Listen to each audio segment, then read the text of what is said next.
For RCR Wireless News, I'm Sean Kinney, and welcome to Mobile Midday News. And I'm Joey Jackson. We'd like to thank our sponsor, as always, telecomcareers.com, the industry's largest resume database and job board.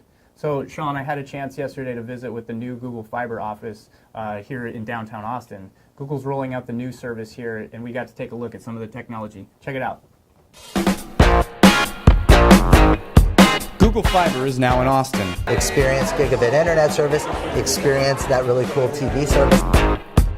Now, welcome to Fiberspace. It's a place where people can come, anybody in the public can come and take Google Fiber for a test drive. Head of Google Fiber in Austin, Mark Strama, and his team opened their doors to the public to demonstrate their new fiber optic ecosystem, connecting internet, TV, mobile devices, and even wearables at gigabit speeds. It's what you would expect when Google gets into providing TV service. And just like with their devices, Google hopes the Fiberspace will be all about connections. It also will be, we hope, a gathering place for the people of Austin, a living room for the community. We'll host town hall meetings and political discussions. We'll host documentary screenings and movie premieres. We'll host school field trips and probably a little bit of live music. Strama believes Austin is the place to take Google Fiber to the next level. But do you doubt that when the creators, the entrepreneurs, the innovators in Austin get access to gigabit speeds, that they'll come up with some really awesome new business models? I'd love to see transformational healthcare delivery services, immersive online educational experiences. I'm sure there will be killer gaming applications. But even with all the speed and groundbreaking technology, perhaps the most popular part may end up being one of the simplest. I actually love the remote control. I mean, I know all the geeks that I work with get very excited about a lot of the technical things, but the first time, and it was just 3 days ago, that I got to play with the remote control, I wanted immediately to find ESPN. It took me 10 seconds to figure out which channel ESPN was.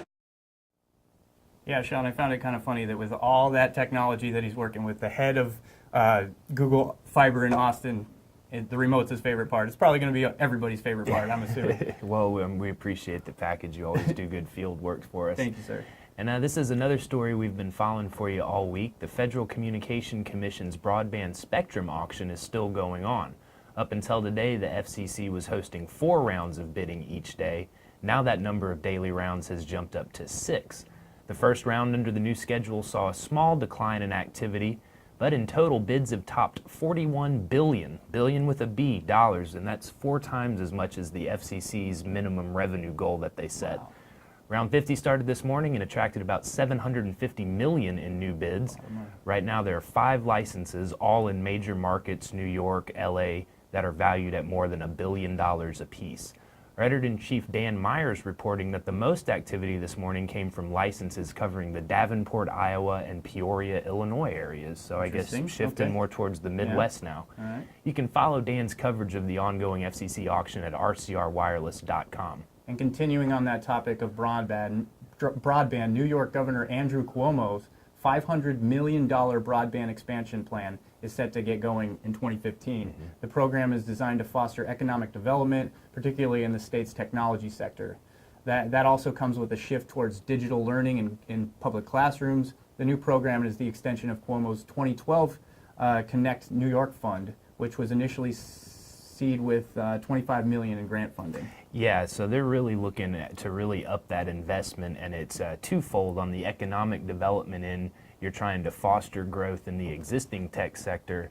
On the education end, you're trying to train kids in this, science, technology, engineering, mathematics type classes so that they can hopefully graduate, go to work in what's going to be a more robust technology sector. That's where all the jobs are. That's right. Kids need jobs.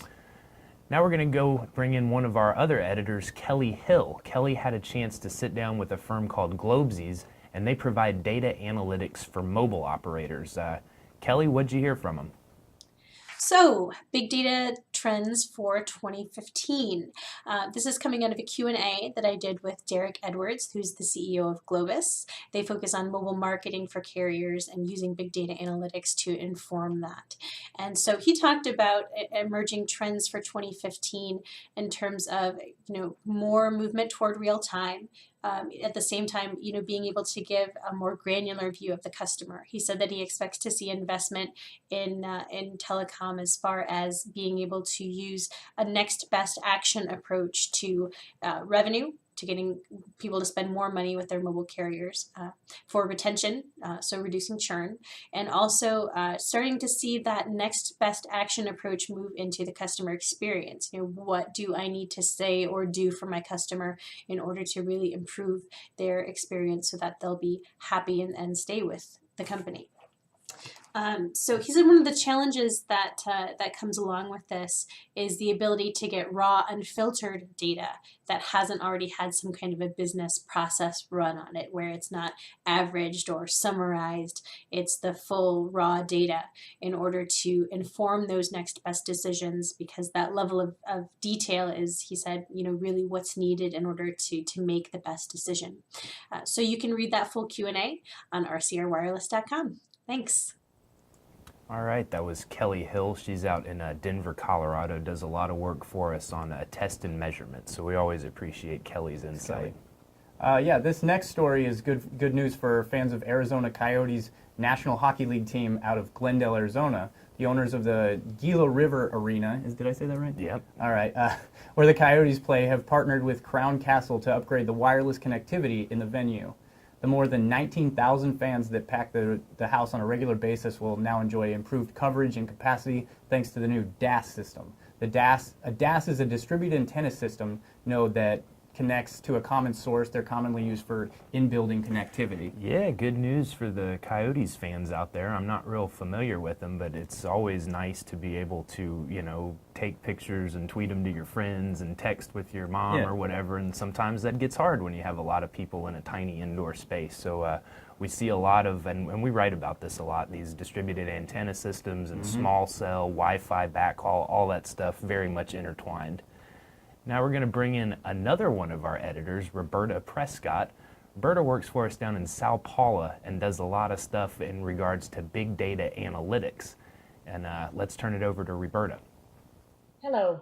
This week I had a nice conversation with the country manager of EMC Brazil about how telecom operators in Brazil are using big data solutions. He named 3 carriers that are current customers. Vivo, that belongs to Telefónica, TIM, a unit from Telecom Italia, and American Mobile Net, the internet, pay TV, and fixed telephone operator.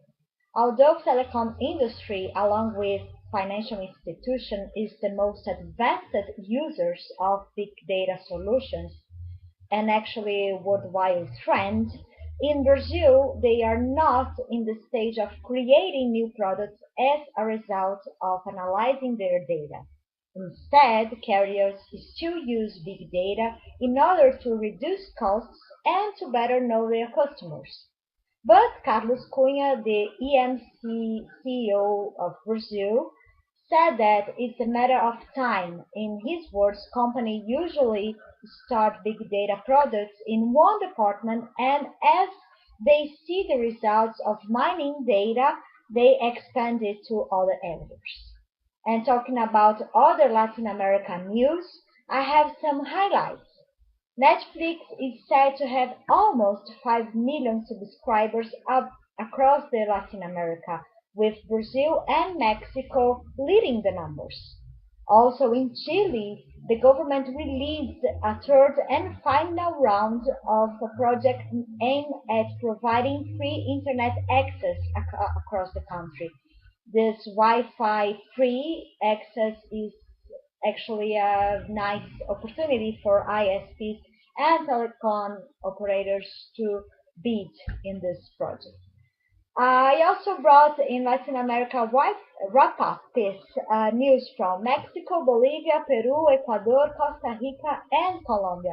Don't forget to check them out at rcrwireless.com. Well, we appreciate that report, Roberta, and she's not the only person that covers big data analytics for us, right, Joey? Yeah, I got a chance to look into it. It's pretty interesting. It's big business. It has a lot of effect on a lot of things that we are doing now and going into the future. So if you're interested, take a look at that. Yeah, Joey's got his hands in a lot of pies around here, folks, and I would encourage you to visit the RCR Wireless page and check out his story, 5 Ways Big Data is Changing the World. It's really engaging read. All right, well, let's talk about big carriers. Verizon Wireless looks like it's moving forward on plans to begin reframing 1.9 gigahertz of broadband spectrum. The move is designed to support Verizon's LTE service. Up until now, Verizon has used a portion of spectrum to support legacy 3G data services. For more on that story, you can visit, of course, rcrwireless.com. Of course, where else? And you know, that's interesting. That's going to be a big shift as 4G becomes more pervasive, and we're already talking about 5G by 2020. There's only so much spectrum out there, so the stuff that's allocated to some of these older services like 3G, something's eventually going to happen. It's going to be reallocated in some way. You know, there's only so much to go around, right? I guess the real question is the timing, right? Like, when does it make financial sense for a carrier to drop one aspect of their consumer service in favor of a more advanced? So it's a tough question. I guess we'll find out, right? That's right. That'll do it for your Mobile Midday News Show. I want to thank my co-host Joey Jackson. That was a great spot from Google Fiber. Thank you. Roberta, Kelly, we appreciate you weighing in. I'd like to thank our viewers. You can get more on those stories and lots of others at rcrwireless.com. And we've got our YouTube channel going for lots of multimedia content. And of course, our sponsor, Telecom Careers. And you can join us back here tomorrow for Global Joe. Bye.